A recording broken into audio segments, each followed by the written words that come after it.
Just love that generic intro. So non-Zeppelin style. My name is Mark McFall. You are listening to the Zepfan podcast. This is episode 3.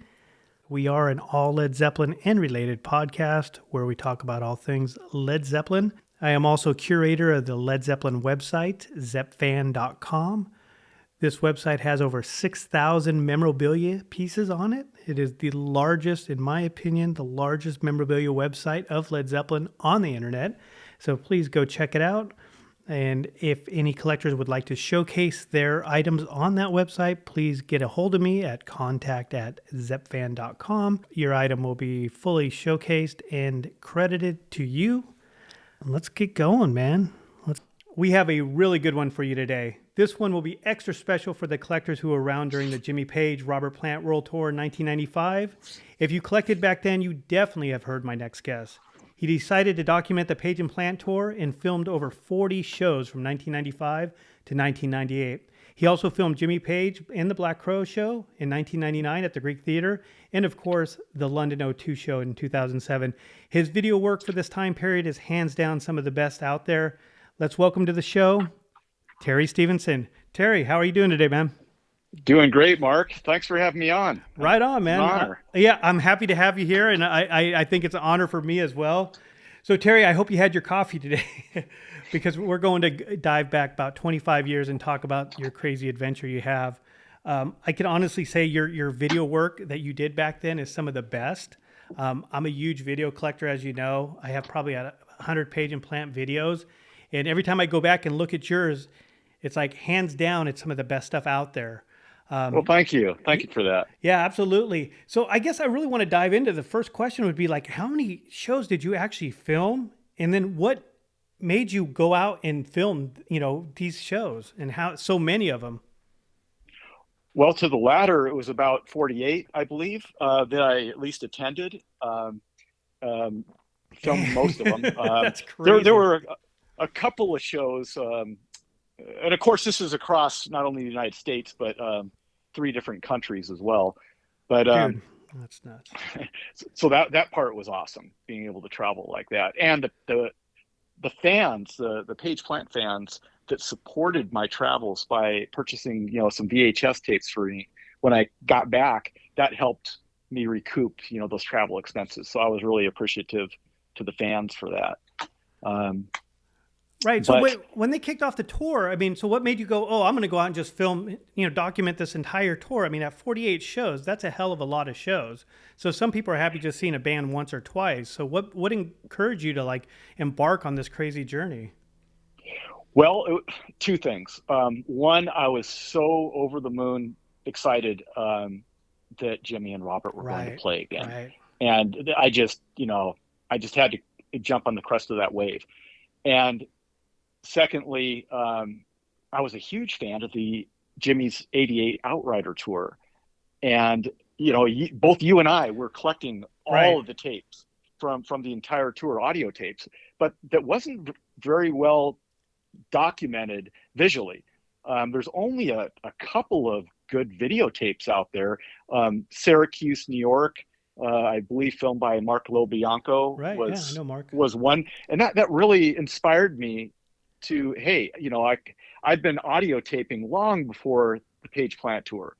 I recorded audio on just about everything that came through San Diego and LA that was rock related.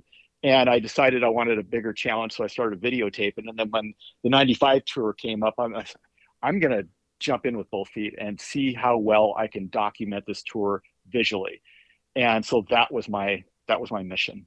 Nice. So I don't know if you remember this, but you actually sold me your Memphis tickets. I think it was for the March 4th show. What's interesting about it, I guess we were talking about it before the show started, and you're telling me you're going to do the, film all these shows. And back then, that was crazy because, there was no internet, there's no communication that way. So you bringing that to the masses was pretty amazing. But I remember going to that show, and it was cool for me because I just decided to fly out there and just seeing the show a couple months beforehand. Because like I said, before the internet, you just didn't know what they're playing. You didn't know what they looked visually. So it was a pretty exciting time back then. Yeah, I had forgotten all that. That's going back a ways. Right, right. I know. Can you believe it's 25 years? Has it been? Is Oh, it geez. 25 years? Yeah. It's like Damn. that's a different lifetime for me. Right. So you mentioned filming and taping, doing audio. So I'm guessing you started taping, going to concerts and doing audio. What prompted you to go to the video side of things? Because back then it was a different, it's different than holding your phone now. I mean, there was big bulky cameras. You had to hold this thing and hide it for 2 hours while you filmed it. So what prompted you to go from audio to video? Well, that goes before the Page Plant tour, Right. to all those concerts that I taped in here in San Diego. I got bored with audio. Right. Yeah. I'm the I same mean, way. You like the visuals, right? well, yeah, a good audio tape is, that's a good representation of the concert. But I simply got bored because it was just too easy, and I wanted a challenge, and I felt that I could do it. And so, most of the concerts that I filmed in San Diego, mostly in bar rooms. Oh, cool. And so I'd position myself and I put a camera inside of a backpack that had plywood in it, a flat backpack, and with a little hole cut where the lens could poke through. And my DAT recorder was in that backpack too, and all that. And so I started videotaping the concerts that way, and then marrying the audio to the video, syncing it up. And that that whole process prompted me to start a video production company. It was just after I graduated at San Diego State, and I decided my degree was in finance, not video, but I wanted to go. I really wanted to continue this, and to justify buying all the expensive video equipment, for editing and all that. I started. I opened up my own business, On Location Video Productions, and filming weddings and events and whatever. But it was really an excuse to be able to crush the Page Plant tour. Right. And your label, I guess, was called Third Eye Productions. Where did that name come from? A friend of mine named Al Floyd, he went to most of the concerts with me in San Diego and LA. He was kind of my wingman, helping me get equipment in, spotter, all that.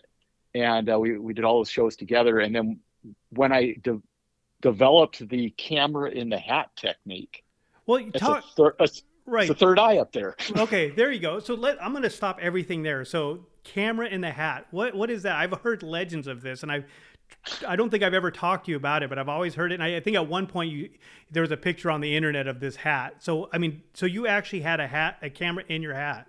Talk a little bit about that. Well, Mark, that was a kind of the development. That's really cutting edge for 1995 as well. It was innovative. You have to give me that. Yeah. So my first concerts, Page Plant, were in the first leg of the U.S. tour in March, starting in New Orleans and then the Texas shows. And there, my first show was tripod in the back of the arena, all the way at the upper part of the arena where nobody was, and I figured I'd be left alone. But right. I wasn't happy with the quality. Zooming in down there, couldn't control the exposure as well. I needed to get the camera closer to the stage. So then the next night in New Orleans, I went to handheld. I left the tripod in the car, and I went to handheld, and the quality was certainly better. But either case, you have a camera on a tripod out right. in the open, or a camera in front of your face as a flag. So I needed to design a way to hide that camera and get close to the stage and not get caught. And so in Texas, I just modified the hat. I took the handheld camcorder, stuck it inside a cowboy hat on top of my head. And oh my God, that was so hot. My skull was so burning from the heat of the camera inside the hat, resting on the top of my skull. That's it was funny. Burning my head. And of course, it was massively sticking out. And so I tried that in the Texas shows. And after that, I did some research, and I found a camera that wasn't even available in the United States. It was available in Japan. And I found it in Tokyo, and I had my friend Hideo go down and buy it and send it to me. And it basically, what it was a camera lens about the size of, no thicker than a cigar, and wow. much shorter. Wow. And that had a cable that ran down to a handheld recorder, right. Hitachi high 8 recorder. Actually, it was 8 millimeter, and I could control the zoom and focus from with that system sitting in my lap. And I had virtual vision sunglasses for the output. So like, the output of that recorder, you could see into a monitor. Well, my monitor were some sunglasses, so I could see what I was Seriously? filming. Yeah. Dude, Yeah. So, did that exist in 1995? You're saying that you had the monitor in your glasses. well, they were glasses. They The were monitors were wraparound. glasses. Oh, wow. Yeah. So on the right side was this drop down mirror thing that, That's it was crazy. almost like a, it was like it was broadcast into the mirror, and then I could see it it was crazy now that I think about it. Um, Right. Was it they, black? they, It was black and white, though, obviously. no, Really? no, the virtual vision was full color. And what was a system like that cost? I mean, like, was that all from Japan? I seem to remember that it was made, virtual vision sunglasses were made from a company up in the Seattle or Oregon Oh, very area. cool. And I think they weren't marketed for video production. They were marketed for like dentistry work and stuff Oh, like that. wow. And I don't remember how I came across them, but I was looking for some way to be able to monitor what I was shooting, and somehow or another I found that before having Google, right? Right. Well, no, that's exactly what I was going to say too. Well, Google and searching, because back then you really didn't have internet to search everything that's out there. So it's kind of word of mouth, calling people to get their opinion on it, to find out what's exactly out there. So you're doing a lot of searching. Kind of, it's a hit or miss thing trying to find that. Well, compatibility and plugs and all that, you're not sure if You the just don't connection's know. going. Dude, that is Yeah. so innovative. So yeah, so the story that I heard was true. I remember hearing about that. So did you use that technique, the hat technique, throughout the whole time of filming Page and Plant from 95 to 98? Yes. It started. The camera in the hat started to really develop basically in May, for the going from Denver to back here to LA. And then I really fine tuned it. I had my shit together for the latter half of 95, getting from Mexico City and coming back to the States. But it really, my system really didn't get solid until 98, the 98 tour, in my opinion. Right. It's kind of trial by fire too, because you can't really, I mean, you have to do it in real time. So you could play around with it at home, but until you're in the actual situation, you don't know how it's going to react. Like getting the hat on, turning it on, all that stuff. Well, and the key to the quality was if I could go handheld and control the entire camera with exposure and all that, sitting up just a few rows up off the floor, close to the stage, I could crush it every time. Right. But can't do that. So the Right. whole key, and with this system, this Hitachi system, it had its limitations with I couldn't control the iris. Hmm. So that means I had to get as close to the stage as possible. The farther I got back, the more washed out the image would get. That was the whole key, was to, really picking my tickets to get the seats that were going to be conducive to where I needed to be.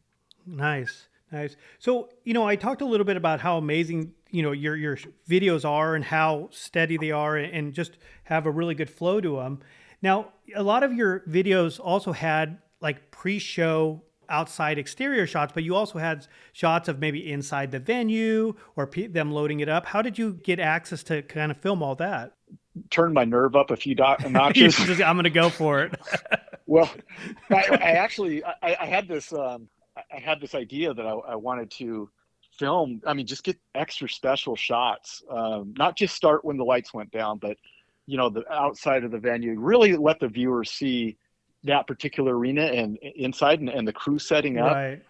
And I went to a printing card company, and I had business cards made up that said I was a newscaster, and Oh, I even had a polo shirt made up showing the newscaster logo. Very It good. was a local station, and I was planning. I never wound up having to use it because when I got there, I saw people coming and going, through the back loading gates, all the crew, and no, very light security, just people coming and going, doing their job, and I just threw couple of XLR cables around my shoulder, Nice. and a big box of something on my other shoulder and made no eye contact with anybody, just walked straight through, like I knew what I was doing, and walked to the back of the arena, and then just assessed the situation and started filming and all that. And well, that's pretty cool because one, I mean, if you have to think of the big picture, that takes a lot of guts to do, which is good. But if you think about it, if the band's not really around, it's just workers and they don't really care who the other person is. They're just doing their job.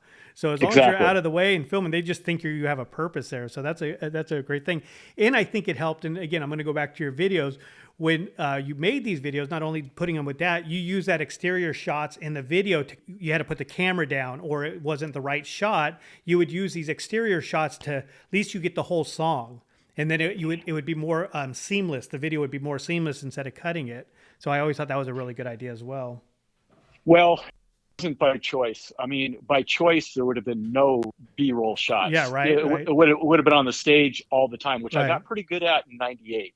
And let's just say I happened to crush the show and didn't need them. Well, then I used them as an intro. Right. Little Third Eye Productions intro. Yeah, remember it just showed to let them see the city or something like that. But yeah.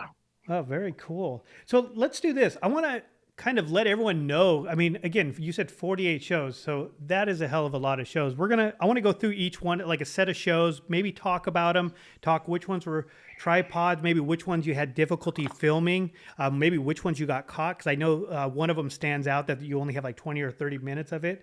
And we'll go through this, and maybe you could share some stuff on it. So be ready, folks. There's a lot of video here. There's a lot of shows. So we're going to talk about the first section of the first U.S. leg. So, like you said, New Orleans, March 10th, 1995. New Orleans, March 11th, 1995. Austin, Texas, March 13th. Houston, Texas, March 14th. Little Rock, Arkansas, March 17th. Dallas, Texas, March 18th. And that's not even the whole first leg, but let's talk about those, 6 shows. So you mentioned some of those were done with tripod, correct? Yes, one at least. And which show is that?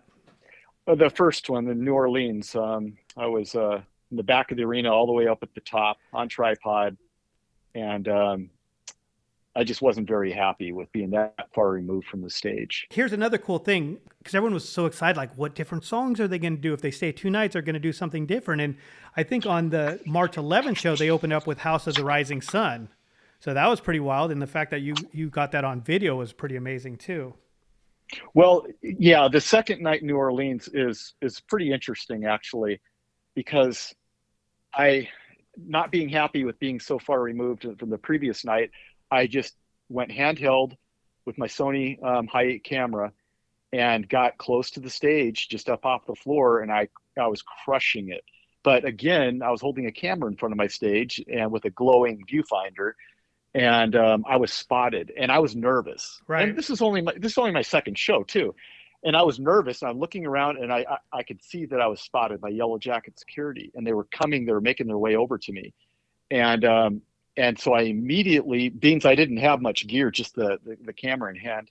I think I had my DAT recorder slung around underneath my jacket as well, but I bolted and went into the down the steps and into the outer foyer or whatever. And I had a whole bunch of, I went a couple of sections down and then back into some dark seats. And I was watching them. The whole sea of Yellow Jacket securities was combing, looking for me. And so I missed 2 songs, Baby Gonna Leave You and In the Evening, I think. I think I missed while I was running around. Yeah, so that was kind of interesting. But that quality of that video from the first part is just stellar. And right. That's what I can do when I have full control over the camera. I wish they could all be that way. And that one you're mentioning, that was with the handheld and not with the hat one. So the 6 that we mentioned, are they all done with the handheld? So Austin. Well, you mentioned using the cowboy hat in Houston, right? Is that the one? Yeah. So by the time we went to Austin, Houston, Little Rock, I think I was putting that same Hi8 camera up in the cowboy hat. Oh, that's what I remember. Because Dallas particularly, I was 5th row center on the floor. Yeah, that one's really close. And the camera's up there, and the one mistake I made was I set the exposure of the camera where I thought it should be. At times it gets super washed out. I should have left it on an auto exposure.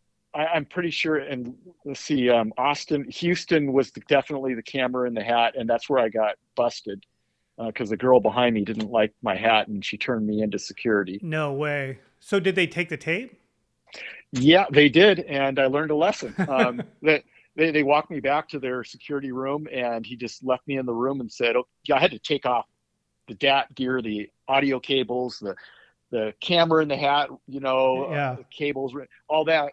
And as I was trying to strip everything down, he left the room, and I just outside the door, and then he came back 5 minutes later, and I was trying to think of a way I could not give him the tape, but he put his hand out, and I had to eject and hand him the tape. And it was that point on I learned to always carry a dummy tape tucked into my pants, and I just do a palm switch. Right, because they have no idea. Yeah. Exactly. So, so the Houston, Texas one that's out there, then that's not shot by you. Then there's a Houston, Texas video out there. That's not technically your video. Then. Yeah, if that's correct. If I remember right, that's a screenshot that a guy did on tripod. The screenshot, it wasn't all that good either, but I still kind of edited it, put music to it, and released it to fill my hole that I. Right. Well, so, yeah, and you mentioned DAT recording. Now, were you going solo to these and you were filming and had a DAT recorder, or did you have help? Because I know we also had the option to do taper seats as well. Right. All on my own. I was completely on my own. One man show. When it came to Denver, to May, starting in Denver, I took my wife with me, and I set her up in the taper sections. Nice. And she ran those while I concentrated. So, audio was where it needed to be, and I would go where I needed to be. Right. Completely separate. So in those taper sections, do they actually give you a better sound than somewhere else in the arena, or is it just a way they could monitor everyone who wants a tape in one area? Well, it was that they would coordinate a roped off section of seats, a small section in the very back on the floor, kind of in front of the soundboard. And of course that is pretty much optimal for the audio recording, right? But it's not going to be a visual obstruction to somebody sitting behind a big 15-foot microphone stand. That was big in the 90s too. I don't know if they still do that, but the taper sections, I remember that was a big deal back then. Well, just on that note, Mark, my best audio tapes are from the taper sections. When I was able to do that, I did try and get closer to the stage with my DAT gear, tried that out, but the problem, it sounded horrible because the big speakers were way above the stage, and the sound was blowing over you. Right. And the good mix is back at the soundboard. Yep. So that's where I learned was the best placement.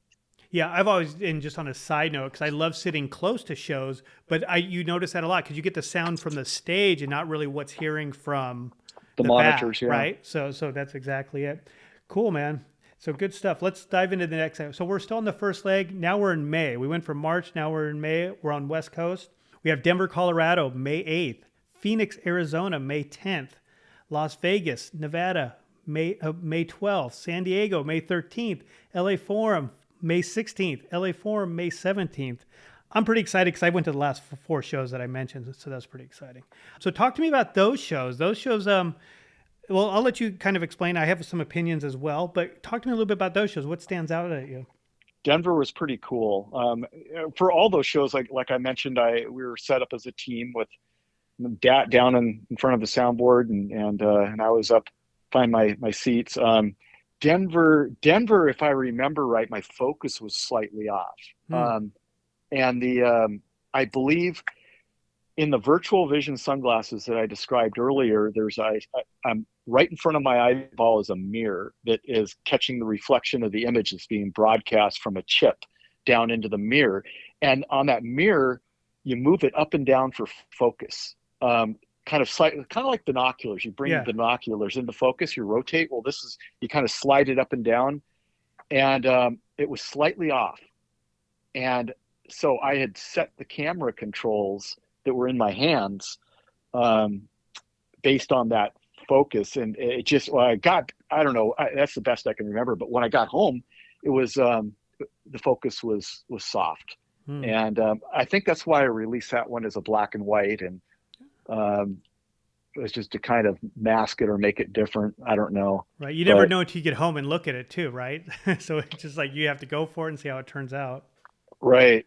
I have a question for you, and I'm looking over this, and it just reminds me because I was looking at the Phoenix show the other night. I noticed that that's almost in the same angle as the LA Forum May 17th.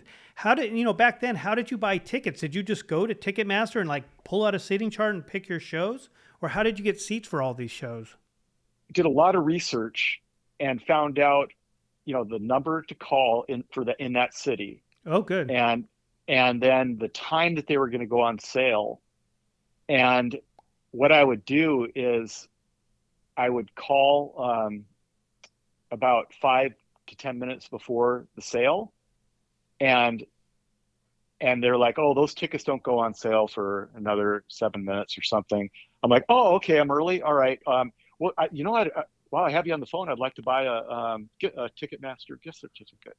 And so that takes them a while to process that. I buy a $10 one, and then they, they're making commission on selling those things, so they're with you, and they talk a little bit if you have to kill a little time, and then you're first in line to get the ticket. So that was one way that I did it. Back when you could talk to a live person too, right? Yeah, It's a lot different now. So I think, and also what's cool, and I'm just looking at it, and it has a lot of memories because I remember watching this stuff religiously just over and over again, especially your May 17th show. That was, of course, is when Lily Hayden came out. So that must have been really exciting filming that because, not only that, you're capturing it, going right on. I'm capturing a really awesome moment. But she was just amazing during Kashmir, wasn't she? Oh, she was amazing. I could still remember the stage went dark. And if I remember right, and I haven't watched it in a long time, I think I was positioned over at the Egyptians, looking for the solo, Right. violin solo. I'm like, why is this dark? What the hell? And I think I looked through my left eye to see, oh, there's light over here, and there's Lily. And yeah, that was really something else. So when it comes to filming, do you have a preference on the left side of the arena or the right side? Because obviously you're going to get more of Jimmy or more of Robert on one way or the other, I would imagine.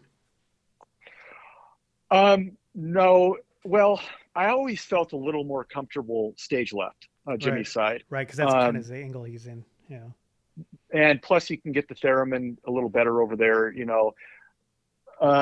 But I was happy with either side as long as I had, a good, straight, unobstructed shot.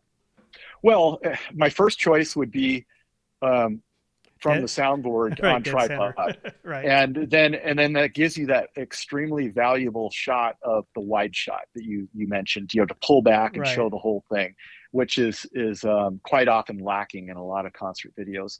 And I got to do that when, well, I'm jumping ahead a little bit here, but in Japan, I was able to film from the soundboard. Yeah. But to answer your question, for what I needed to do without permission, I needed to get as close to the stage as possible. Without being seen.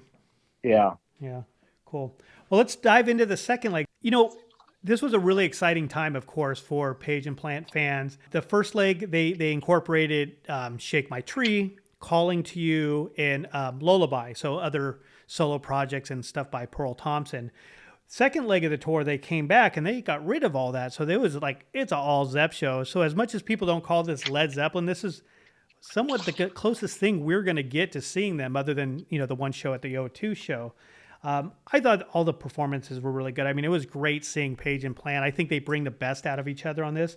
The second leg tour, the ones you filmed were, and this is when you go outside the country, Mexico City, September 23rd, Mexico City, September 24th, Las Cruces, New Mexico, September 27th, Albuquerque, New Mexico, September 29th, back to Denver, September 30th, Irvine, October 2nd, Sacramento, October 6th, Mountain View, October 7th, Boise, October 9th, and Salt Lake City, October 10th. So, dude, I get blown away every time I'm reading these because I'm like, there's so many freaking shows here. So, and you gave everybody just this wealth of Page and Plant. I've watched all these things so much like everybody else has, and you could see difference from night to night. But Let's talk about these Mexico shows because these were pretty exciting, weren't they? Oh, they were. They were the Mexico shows set the Page Plant tour in a. It kind of opened up the door to a new direction for them. I mean, not completely new, but for the encores and what they were playing. It was so exciting. I was down there with my wife recording the audio and myself doing the video. I believe for those, I was handheld, if I'm not mistaken. Did I have a tripod for that? I can't remember. One thing I can tell you about the first night in Mexico City was after they did the encore, we left. You know, the house lights came up and we went outside, and I hadn't yet gotten a good shot of the big neon sign marquee, which was now dark and with the lights up and all that. So I'm filming that, and about 15 minutes after the house lights had come up, I hear a big roar of the crowd, and nobody had come out. None of the Mexicans had come out. And all of a sudden, we're looking at each other going, that's Heartbreaker. And I went running back with my camera in hand, and security at the door was trying to stop me, like, no. And I'm like, fuck you. I went right through them and went straight to the back of the arena and filmed what was so impressive to me, because they played Heartbreaker with all the house lights up. Wow. And it was visually, it was awesome because the quality, I mean, there's no blowouts. That helps all you, even lighting, good quality. And so the Mexican audience had done what no other audience had been able to do, and that was bring them out for a second encore. Right. Well, I don't think they played Heartbreaker up until this point, because, the May shows or from the first leg, they were kind of structured. And like I said, they had to Shake My Tree and stuff like that. And like you said, when they came back for the second leg, it seems like they had a little bit more flexibility in what they wanted to do, which was cool. And I think that's the first time we saw Heartbreaker too. So that's pretty wild. Yeah. So what about, absolutely. Yeah. And didn't you get an audio tape, or wasn't there something in that time area that you recorded some sound check, or am I mistaken, or am I getting ahead of something? No, you're correct. So we stayed in the same hotel that Jimmy and Robert were staying in, because I had the inside contact in Trinifold that would give me the itinerary. And I knew that there was going to be a rehearsal there on I think that would have been the day before, the 24th, or it could have been the day of the 23rd. But when I got there, I walked in, and there was a soccer game going on in there. And I'm like, what? I was confused. I went back outside. Soccer, so that's a good thing. Well, as it turns out, they were doing the rehearsal in a small backroom gymnasium. Wow. It was literally a gymnasium. When I figured this out, my wife and I pulled out our Page Plant laminates that I had made, draped around our neck, walked right through security, and I walked straight into Jimmy. And I'm sitting there tucking the laminate down my shirt. Hey, Jimmy, how's it going? Right. And he was very polite. And then we talked for a few minutes. He was surprised to see me. I'd never met him before, but an American down there in Mexico City. And that type of stuff impresses him. And so he excused himself, said he's heading off to the rehearsal. And I'm like, I got to find this. So we went outside, and then I found another access door in, and I started walking around the arena, listening. I could hear the thunder of Michael Lee's drums and all that, and then the guitar cranking.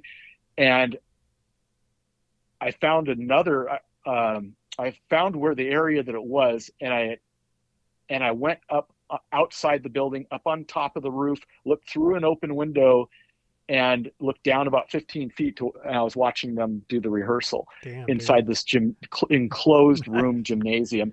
So I started recording my dad and hung the mic through the window. And I love it. Yeah, they're cranking to Tie Dyed on the Highway, an instrumental version, it was smoking. That's crazy, because that's a song they never did. And after that, during this leg, they didn't do any solo stuff. So maybe that was something they were thinking about. So I guess they opted not to do that.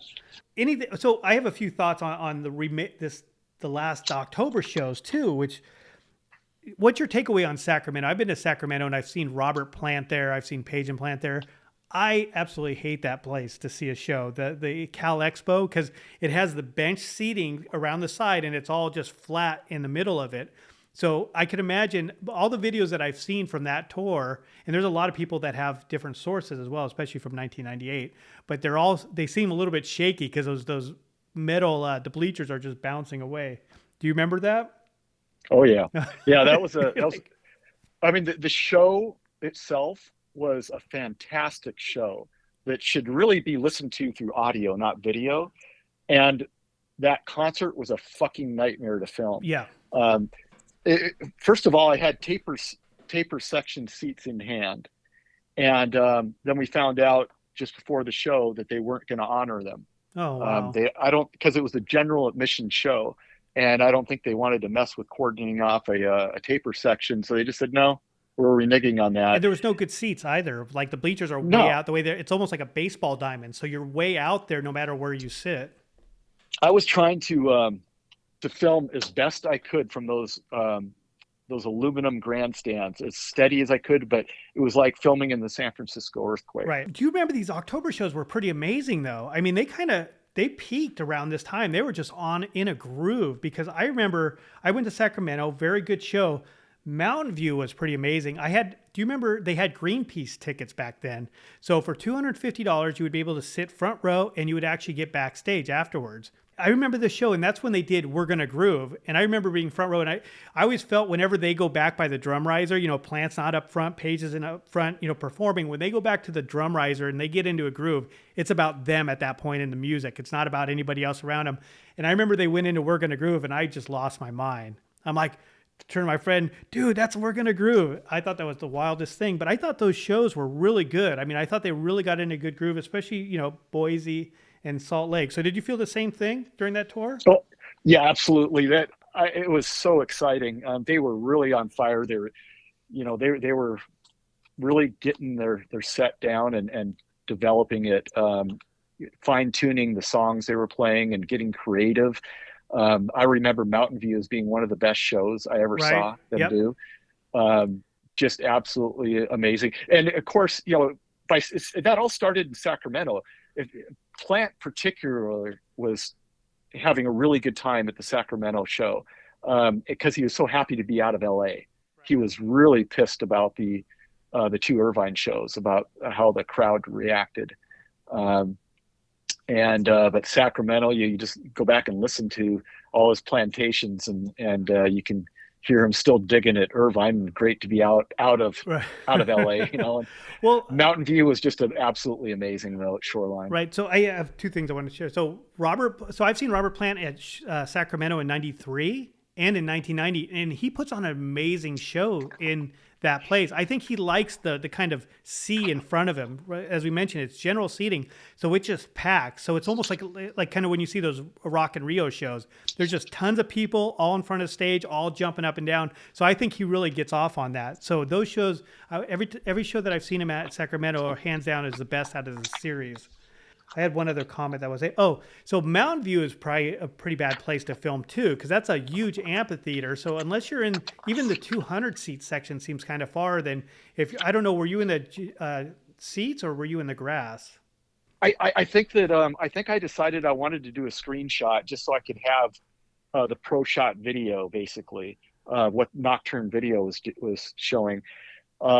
So I believe, if I'm not mistaken, we had taper section seats for that, and I believe I sat next to the mic pole and somehow set up to film the screen. That's the best I can remember on that one. I'm from the Bay Area, and I've seen a lot of shows at Shoreline, and I don't think all the videos I've seen are not very good. There are always a lot of like you said, a lot of video shots off the screen because that's all you get.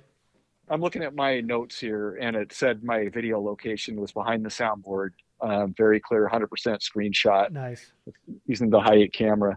Oh, well, I believe when I was talking about being in the second New Orleans show that I was being chased by Yellow Jacket security, that show was actually Salt Lake City on October 10th of 95. And that was the one I was being chased around security. So talk to me a little bit about this Boise show. I remember you mentioned something about an issue with your wife in the taping section. What happened there? Oh, yeah. So we had tapers tickets. I bought two, and then I bought a seat for me to film in elsewhere. And the two taper section seats were where the taper sections always are. They're on the main floor, all the way in the back, just in front of the soundboard.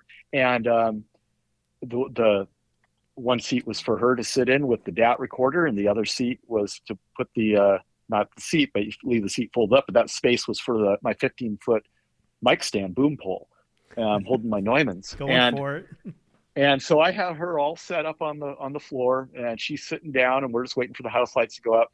I went up to where I was. I was stage left, just a few rows off the floor in prime filming position. And I look down and I see security hassling my wife, and she's up, shrugging her shoulders, hands in the air. I'm fuck. So I stripped I was all set up. All, the camera and the hat, the wires going down the back, the recorder. I had to strip it all off and shove it under the seat. I went running down. I didn't have a floor seat. You're not supposed to, but right, somehow, I think I just jumped over the rail or something, went straight up to him. And the problem was that they're telling her she had to move. She had to take that down. And she's saying, I have taper section seats. And I get up there, and it's Jim Singleton. He was head of U.S. security for the Page Plant Tour, and he had busted me earlier in Irvine Meadows, on the first night. And we had a really long and bad discussion in the back. He didn't like me at all. Right. And so I was afraid that he would remember me. So I was kind of keeping my head down a little bit, trying not to get too involved. No eye contact. And the problem was that the Nocturne video camera, which was behind the soundboard, was complaining about the boom poles in his shot. The mics are up in his shot. Sense. And I'm like, fine, let's move it.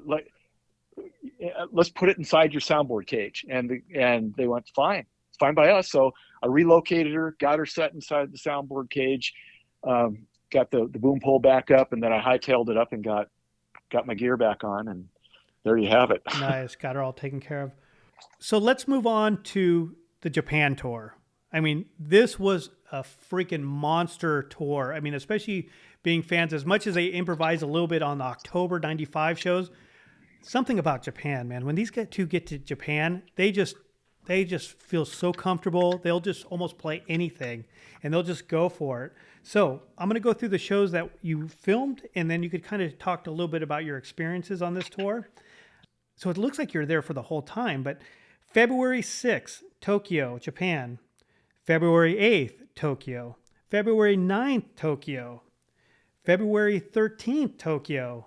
Osaka, 2/15. So February 15th, then Osaka. Oh, so I have two Osakas on here. One was rehearsals, one was A Whole Lot of Love. These shows were just great, weren't they? I mean, just once I heard a tape, but just hearing the set list, what's your thoughts on these shows? I mean, these some of the best shows you've seen? Absolutely, hands down.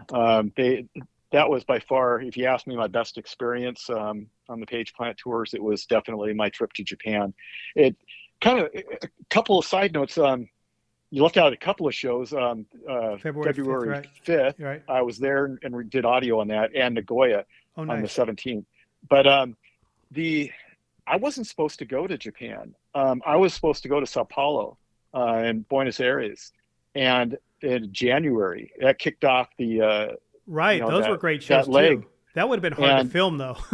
Yeah, right? Well, it was a happy accident, really. I had airline tickets that a friend of mine that was set me up with, and I got deathly sick. I mean, I was bedridden sick, and I had to cancel. And then I was so bummed that I had missed that. I just jumped up and went out to Japan. And as it turns out, it's a good thing, because not only would those festivals, they're kind of festivals, those massive Sao Paulo and Buenos Aires, Yeah, there's like 100,000 people out there too. And plus they were MTV broadcasts, so we got them anyway. But those would have been an absolute nightmare for me. But so getting back to Japan, yeah, those shows were just off the charts amazing. So you mentioned February 5th, you did the audio. Why didn't you do the video? because the guy that I was staying with, Hideo, who was a Zeppelin collector, I was staying at his flat with him and his wife, and we would go to the shows together. And he's also a taper. I was trying to get him to run my DAT audio equipment with my Neumanns. I'm like, look, you run. I need a wingman. You run the Right. audio, and I'll concentrate on the video. And he refused. He wanted to use his own Gear. his own gear, which is little, lavalier lapel mic. Just Right. you know what those sound like. So, um, so I was pissed, and I'm like, okay, fine, then I'll run the audio gear, and we'll leave the video equipment at home. And then the next night, he's like, okay, he gave in, and and he Went to ran the compare audio. them, right, when you got home, I'm guessing. Yeah. So I had to kind of stand my ground there, but very, very interesting. And of course, I had the itinerary, so I knew where Jimmy was staying. So after the show on the 9th, the Budokan show, went back to his hotel, and sure enough, ran into him in the lobby. Very cool. Hideo and his wife were with me, and Jimmy signed a guitar for me, Wow. a Les Paul guitar. And he asked me where I was staying. Jimmy knew about me because I had been giving my videotapes to Charlie and Michael Lee, and they had been showing them to Jimmy, and Jimmy was very interested. And so he asked me where I was staying, and he wanted me to do some filming for him. Wow. He set me up with Rex King to basically be part of the crew. And that from that night on, the 13th, I was in. Well, that one, yeah. And that one, so if you want to talk a little bit about that, where was that? That was filmed from the soundboard, right? I think the story is, and that's actually a different camera. Correct. When I got invited, so that was on the 9th I found this out. So I had the 10th and the 11th and the 12th to sort this out. So went with Hideo's wife, took me down into Akihabara in Tokyo, and which is the camcorder central of the world, and Right. and bought a brand new Sony VX1000, which was all digital, which is this Cutting edge for back then. Cutting edge back then. Yeah, yep. And bought that and a tripod and some batteries and went at it. You can't go wrong with permission to film too. There's another interesting story there. When I was having the conversation with Bill Kerbishley sitting at his table, and he was, he wanted, when Jimmy brought me in, but Bill Kerbishley, all right, I want to talk to this guy. He wanted to get, who are you, and so I was given a pass, I was assigned a pass, and I was brought in, and Rex King kind of set me up, and then handed me right off to Bill Kerbishley, and to kind of, I think, lay down the ground rules, right? Whatever, get to know me, and who are you? And so he's asking, where do you want to film from? And I told him I'd like to film from the back of the soundboard on tripod. And okay, and I'd like, and if you want this video to sound good, I need to plug into the soundboard. Very good. And he's like, yeah, all right, let's not hold him back. Let's let him do it. So filmed that. I had Hideo sitting on the side of the soundboard, and he was running my DAT audio recorder with plugged directly into the board. What a great experience. And then I just crushed it with the camera. And one interesting side note I just remembered is at the end of the show, when the house lights came up and we were unplugging and breaking down, the two XLR cables audio outputs from the soundboard, that the engineer had told me use these two to record. Okay, well, this is in a sea of audio cables. I mean, it's like a pit of snakes, basically. And I'm like, when I was starting to disconnect from my DAT recorder, those XLR cables, I hesitated, and I thought, I'll never find these again. So I tagged them with electrical tape, and then I tucked them back under. And then when we got to, that was the last show, of Tokyo. And when we got to Osaka, by then I had a new mission. We'll get to that in a minute. But when it came to the show, I was standing next to the soundboard, and while the house lights were still up, I went looking in there, diving in, and I found those two XLR cables with the electrical tape that I had tagged. and I connected my DAT recorder to them, and that's how I was able to get the soundboard tapes from Osaka and Nagoya. Wow. And I did not have permission to continue at that point. Okay.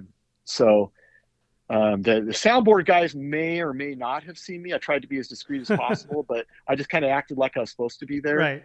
And I, they had seen me before, so that's probably why that went that direction. Right. Well, that's a great video. I mean, all those videos are amazing because there was not a lot of crowd movement as well.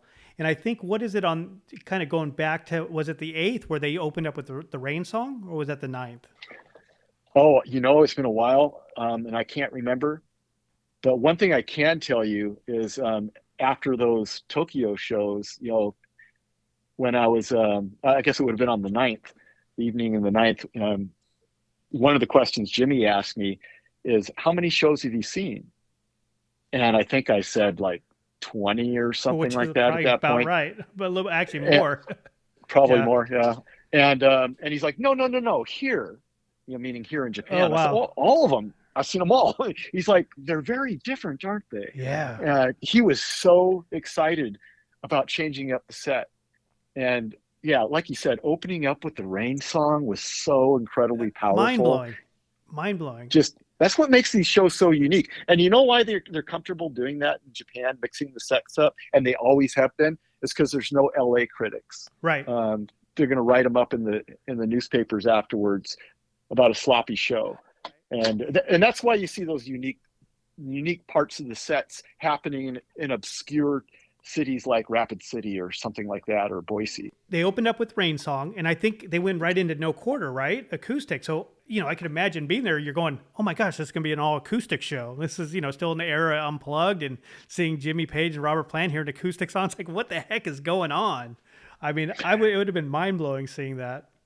Well, to be honest with you, I was just so ecstatic that they were changing the sets, because I got honestly you've seen so many bored, opening up with Wonton Song and, going into Gallows Pole. And it's just like, oh man, come on, throw me a bone, will you guys? I've always thought Custard Pie was a better opener than Thank You, though. I never really cared for Thank You as the opener, because I wanted something a little bit more punchier, so I always thought Wonton Song was a good one.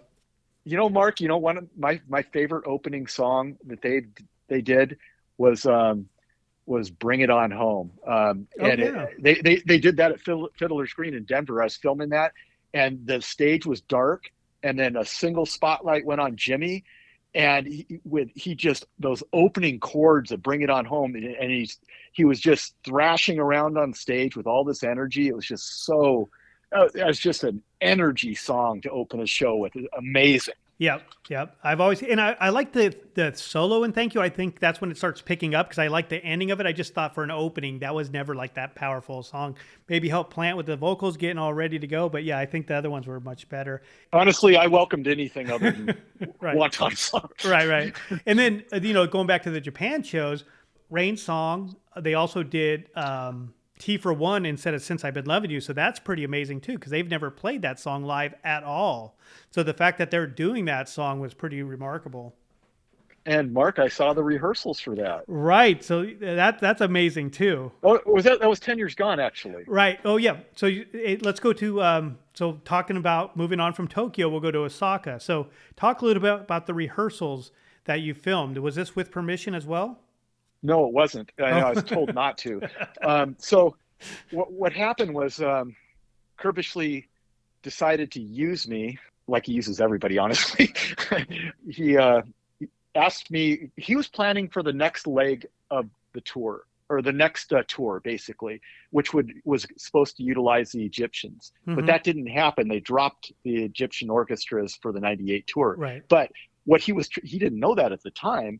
So he was trying to get some backstage footage and personality captured of the Egyptians. That was my mission. I have a lot of footage of me filming those guys backstage. And then I knew that they were about to do a rehearsal, and I'm kind of lobbying with Kirbishley. How about I film the rehearsal? Happy to do it for you. And he's like, no, don't film that. All right. Well, I already have my DAT deck plugged in, and I was in the back with the Egyptians, and I heard the rehearsal starting, and the chords, kind of tuning up. And I'm like, I went out there, I walked back to the soundboard. The house lights are up, of course, and I hit record on the DAT deck, which fortunately was already connected, and I'm standing behind the soundboard with my camera in hand.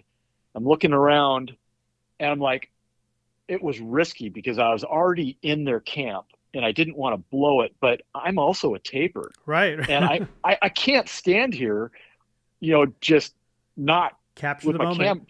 camera in hand. So I recorded it, and it was a risk, but it was one that, and then later on, Kirbishley called me back. He's like, "You filmed the rehearsal, didn't you?" I'm like, "No, I didn't." He's like, "Oh, okay."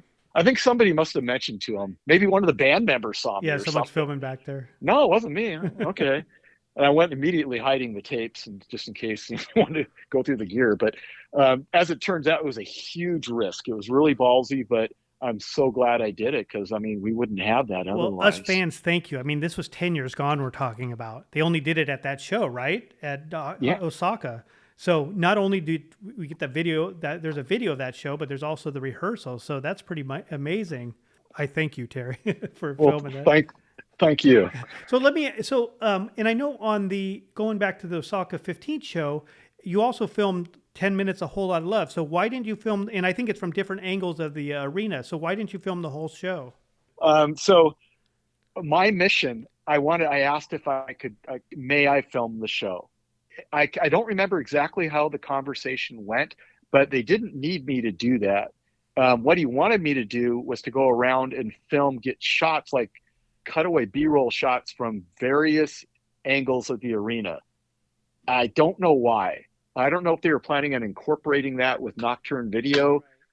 I have no idea. He probably didn't even know what he wanted. That was why there's fragmented shots from behind the stage, from the side of the stage, from the back of the arena. And I believe was it Whole Lot of Love that I filmed that in this entirety, or? Yeah, I believe so. You got some guys rocking out. I was finally, I was like, fuck it. I'm filming one of these songs anyway. I'm here, might as well do it. So cool. Let's guys, that's the 95 tour. I think there was like 20 shows there, close to 20 shows. So let's talk a little bit about this 98 tour. What's your thoughts on the 98 versus the 95 tour? I was super excited at first. Drop the orchestra. Right. That was interesting. 4-piece. Yeah. Go to 4-piece power. And it was fun going all Zeppelin, that was, dropping the solo stuff as well. That got to be really fun. I enjoyed it. Yeah. I thought it was really interesting because they went down to, towards the end of the tour, they started just wearing all black. When was that all about? You know what that was? No. Well, because I know Page was wearing all black, and I'm assuming Plant's like, oh, I'm going to wear all black too. Well, actually, Jimmy had one outfit he had probably 12 outfits all in the exact that green. Yeah, color, he had black. The green or the orange silk shirt in the 95 tour, right? The 98 he had the black. But he just went all black for whatever reason he felt that looked best on him. The band, as a little inside joke, I guess they got kind of laughing at him for never changing it up. They all showed up one of the shows wearing all black, just to mock him. And you have to love it. I think that's part of Plant's personality too. Right. So let's talk about these 98 shows. We had Detroit, June 26th, Detroit, June 27th, Grand Rapids, Michigan, June 29th, Pittsburgh, Pennsylvania, July 1st, Cleveland, Ohio, July 3rd, Toronto, July 4th, Washington, D.C., July 7th, Vancouver, September 5th. Yeah, I went out and did that East Coast stretch. Right. And then there was a handful of shows, about 8 shows that I did not attend. Plus, they went back to Europe. And then when they came back to this for the States, starting in Vancouver, and I went and continued on with them. But yeah, those first, 1, 2, 3, 4, 5, 6, 7, about 7 shows there on the East Coast. Yeah. And that was the Zeppelin convention too, the Zepfest, Grant Burgess. Yeah, the Zepfest. Cleveland. Remember those? Oh yeah, that was awesome. I mean, I remember interviewing you at your table. You were set up. Right. Yeah. Grant's little convention, huh? Yeah, that was good times. And I think you also, didn't you run into Michael Lee? Yeah, outside the Hard Rock Cafe. So we were headed to the Hard Rock Cafe to get a glass, and I collected those. And here's Michael Lee walking out or in. I can't remember. I think walking in, and he had a girl on each arm. I mean, I'm not kidding you. A couple of blondes draped on his arms. And as soon as I came up, approached him with the camera, they peeled off out of the shot. And for whatever reason, he was in a really receptive mood. Maybe he just got laid. I don't know. Well, But you have two girls. I'd be in a good mood too, I imagine. he because he didn't want anything to do with my camera in Japan. But at this particular moment in time, he was receptive to an interview. And so I had Tony Gassett from England with me, and I pushed the microphone in Tony's hand and asked him to hold it up to Michael Lee, a wireless mic, as I prompted questions. And it wound up being a really good interview. I got a lot of people thanked me for that. And thanked me for asking Michael to change up the set and bring in Blue Train. I was just going to say, I think that was one of the greatest songs on the album, and they didn't play it. Yeah. So it's interesting that their choice of set list. So for me personally, I was getting a little bit out of Zeppelin at this time, just, life in general and just being into it for 15 years at that time. So I wasn't too much in this 98 tour. I think I only saw 3 or 4 shows. So that's not very many for me, because the tour before I probably saw 15. I mean, any shows stand out to you being, remarkable or better than the others, Jimmy's performance or Robert's performance? Oh, see, my thoughts question. Exactly. They were just kind of just straightforward, in my opinion. But go ahead. I don't mean to cut you off, but that's kind of my thought. Yeah, to be honest with you, at this point, the shows became, I don't want to say stagnant. This might not be the right word, but they didn't differentiate much from night to night. Not only did they wear the same clothes, but they played the same set lists, and it was just kind of like going through the motions. Right. I mean, because the solos didn't differ that much. There wasn't a whole lot of energy that would pop up here and there. From one show to another, different than than last night's show. Right. So I thought Page's playing was amazing. I found Robert's energy was just completely different, because I've seen so many 95 shows, and his energy level was so, spastic at times. Just the way he'd come out during Wanton song, just jumping up and down, just going crazy. And these tours, he just didn't have that energy. And it could have been maybe something personal or something happened from 95 to 98. His whole body language to me just seems a little bit different. Yeah, I agree 100% with what you just said. Jimmy was on fire. He was shredding in a lot of those solos. I mean, some of those solos were just off the charts. In my opinion, Jimmy was in his comfort zone now in what he wanted to play, and he just took Robert out of that Middle Eastern influence, the project that Robert always wanted to do. And that's what ended the tour. The last show in Belgium in December of '98 wasn't supposed to be their last show. They cut the tour. Yep. I had a T-shirt that had the extra shows on there too, and they just, from my understanding, Plant just got up and walked. Yep. Yeah. He'd had enough of this. I'm just going to throw my guess out there. Right. What he considered to be a stagnant project of what is leading nowhere, that he didn't really have much interest in to begin with. Right. Because it's not the same project they developed in '94. Exactly. And like you said, with the Egyptians and stuff, and brought a lot of the Plant's vocals range and kind of playing around with the Egyptians. I think he really enjoyed that. And being a 4-piece, I feel the same way. I mean, I think he's done that before. He kind of proved his thing with Page and Plant, and he's kind of done. And I think with Jimmy, if he's not doing Zeppelin, he's not doing anything else. But I have to say, I mean, Page just got better, right? 95, he was good. 98, he was just on fire. Like you said, he was in his element. This is exactly what he'd do. There's a lot more playing involved. He didn't have to be so structured, doing Since I've Been Loving You and all that with the orchestras, because it's just a 4-piece. They could do what they want. And I think it's just different ideas between Plant and Page. And let me add something that probably really sparked Jimmy is it got rid of Paul Thompson, Yep. who Jimmy didn't need to begin with. That was a Right. Robert thing. That's crazy, Um, wasn't that was the big thing in the 95 tour. yeah. So I mean, I never appreciated his contribution. Because he took some of the solos. Right. Well, Song song remained the remains the same. same. Yep, Yeah. exactly.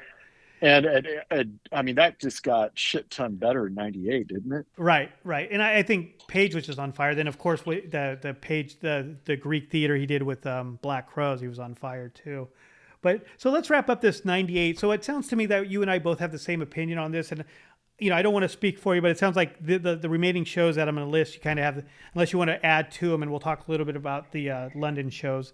But so we're going to wrap up. So we talked about the Detroit shows and so forth up to Washington, D.C. And then the second leg, you did Vancouver, September 5th, George Washington, September 6th, Portland, Oregon, September 8th, Concord, California, September 11th, Mountain View, September 12th, Irvine, September 18th, Hollywood, September 19th, Hollywood Bowl, which is kind of cool too. San Diego, September 21st, in Las Vegas, September 23rd, in Phoenix, Arizona, September 24th. So you had a good stretch in that 3 weeks, it looks like, of just all Page and Plant. Yeah, I did. So I want to kind of finish this talking about the last two shows you did, which was kind of exciting too, because it was a special show for them because they're back in England. So you also went to London in November 5th and November 6th. What do you remember about those shows? It was a lot of fun. First of all, got to hook up Dave Lewis, Tight But Loose. He organized a get together, greet and meet at one of the pubs, and so I got to hook up and meet a lot of people that I had been Isn't that trading amazing? with. Yeah. All the people you corresponded with all those years, they're in front of you just saying, "Hey, nice to meet you." I love that. I did the same thing at the O2 at the Pilot Inn, but And then I had a lot of help with people helping me get equipment in, and anything I needed, just in friendly territory, and I just focused on getting some seats right where I wanted and crushing it. So it was a lot of fun, and I was happy to see a set change too. The first night at Wembley, I was pissed when I left because it was a standard U.S. set list. I know you like, expect come on, something different, I didn't right? travel across the pond for this. Yeah. I was kicking trash cans literally kicking trash cans going out of Wembley. But then I got rewarded the next night. Right. So what did they do? That, They did Night Flight. They did Misty Mountain Hop. Am I missing? Yep. Is there something else I'm missing? If it's been years. Did they replace Wonton Song and Gallows Pole with something different? Didn't they change up the set list in some of those standard Probably, songs? yeah, they probably did. So by you telling me you're kicking trash cans, so we now know your limit of Page and Plant shows is about 40. Then is what you're saying. Anything over 40, you can't take it anymore. Oh yes, indeed. Yeah. So those 98 shows were good, and it's interesting that, like you said, we kind of recapped it, saying how they ended their tour, and it was definitely a good run. I mean, it was a good idea. So listen, I know we've talked a lot, and I definitely appreciate you coming on. And I just wanted to kind of also say thank you for anybody who's wondering what Terry's doing with his tapes. Him and I are working together. He's given me access to his Hi 8 masters, and we've been working on getting syncing up to the DAT, doing the best we can, mastering these things and getting them up on YouTube. So they are on my YouTube channel. We've already put out a couple of them, and we're going to continue putting them up as the weeks go on. So I definitely appreciate that, Terry. And Mark, I'd like to say thank you to you for doing these remasters, because I just don't have it in me anymore. I did this for so many years, but I'm so happy to have them in your hands and having you secure my Third Eye legacy. Dude, it is a legacy too. I mean, if compared to other videos out there, I mean, there's some other good ones, but I mean, there's something special about yours. So, and we all thank you for filming so many shows. So before I let you go, I just want to ask you some quick questions. I just 1 or 2 word answers, and then we'll wrap it up. Cool? Yeah. Okay. So favorite Zepp song? No Quarter Live. Nice. Least favorite song? Probably the Crunge. The one never really worked that much for me. First bootleg you listened to? Yeah, it could be Bonzo's Birthday Party. It's definitely No. It would have been Fleetwood Mac, a Fleetwood Mac live bootleg. Well, first Zeppelin one, Bonzos. Oh, okay. Um, Hey, Probably dude, would this have is a been. This is a Zepfan podcast. It's all Zeppelin. um, it could have been Bonzo's birthday party. One of those staples from that was available back at that time. Nice. So, favorite Zeppelin live year? It has to be 72. Nice. Oh, that's a good one. You don't hear that one a lot. So, should they have continued after though too? No, absolutely not. Good. Okay. And Jimmy Page or Robert Plant? I've always been a Page guy. Yeah, talked about the Outrider earlier. Favorite solo project? Um, the Outrider tour. I really liked that one a lot. Yeah. Last time we seen Yeah. Page too, other than the Greeks. First Zeppelin related concert you attended? Well, that would have been Page Plant, New Orleans. Nice. Oh, well, Zeppelin related. No, that's not correct. I saw Plant. Saw Jimmy in '88 and somewhere in the '90s. So I guess it would have been Jimmy in '88. Cool. Cool. And then favorite show you've attended? Page Zeppelin related show. This is a tough one to answer, Mark. I mean, knee-jerk reaction, I'm supposed to say the O2, seeing Zeppelin. But it was great. The only reservation there is how they had to detune the instruments for Robert, so Right. that songs just didn't sound right to me. Like Song Remains the Same. I have to really go with my experience in Japan. Right. I would. And those shows were just so brilliant.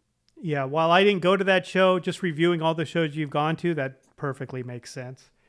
Anyway, cool, Terry. I always enjoy talking to you. Thanks again for coming on. And then have a great day, man. Thanks, Mark. I appreciate it. It's been an honor. Okay, thanks.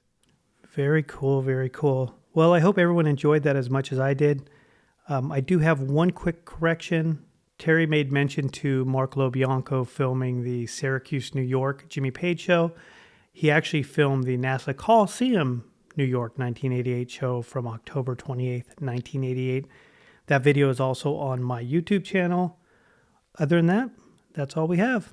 Hope everyone rocks out and listens to some Zeppelin. Have a good one. Bye-bye.